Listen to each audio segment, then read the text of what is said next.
Bonjour les enfants, j'espère que vous allez bien.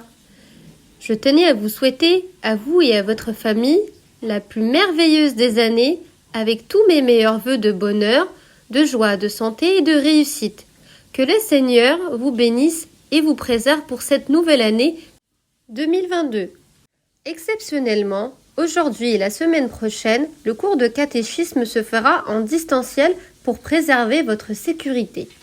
Notre cours aujourd'hui portera sur la naissance de Jésus, notre Dieu. Mais avant de commencer le cours, nous allons faire le signe de la croix ensemble. C'est parti. Au nom du Père, du Fils et du Saint-Esprit, un seul Dieu. Amen. Notre histoire commence en Galilée, dans la ville de Nazareth, là où vivait Marie, la jeune fiancée de Joseph le charpentier. Une nuit, Marie a eu une vision qui ressemblait à un rêve. L'ange Gabriel fut envoyé pour l'avertir qu'elle a été choisie pour être la mère du roi des rois, c'est-à-dire Jésus, le sauveur de toute l'humanité. Surprise, Marie ne comprenait pas comment cela serait possible, car elle n'était pas encore mariée. Mais l'ange l'a rassurée et lui a dit qu'elle allait recevoir le Saint-Esprit. Puis lui a fait comprendre que son fils serait appelé le Fils de Dieu. Marie dit alors « Que soit faite la volonté de Dieu ». À cette époque, l'empereur romain César Auguste a décidé de compter tous les habitants de l'Empire. Mais il fallait que chacun retourne dans sa ville natale.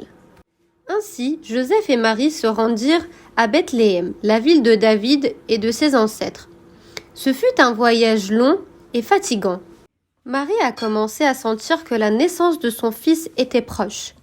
En arrivant à Bethléem, Joseph, inquiet pour Marie, se mit en quête d'une auberge. Mais il n'y avait plus de place dans la ville.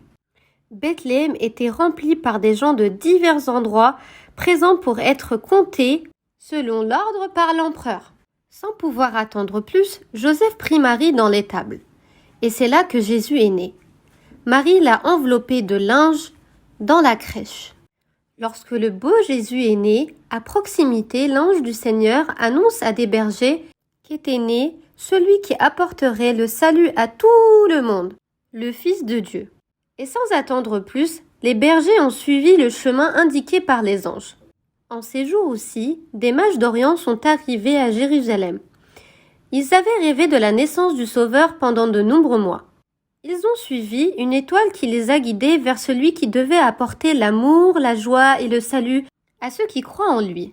Les mages ont donc demandé au roi Hérode s'il savait où il pourrait trouver le garçon qui était né et qui serait le plus grand de tous les rois.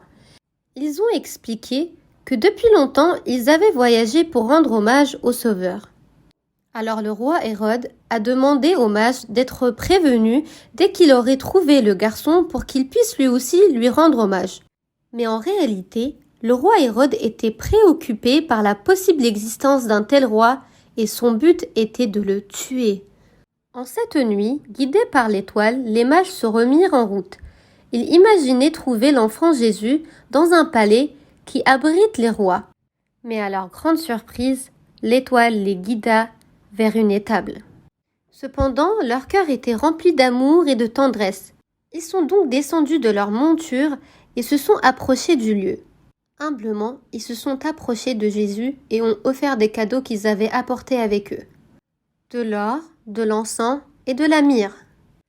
À côté des parents, dans une simple crèche, le petit bébé dormait.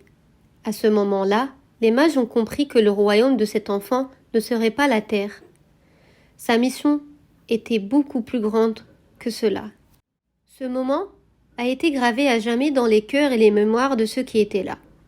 Et ceux qui croient en la puissance de l'amour que l'enfant a enseigné au monde. Voilà l'histoire d'aujourd'hui. Le cours est terminé. On se voit la semaine prochaine. Au revoir les enfants!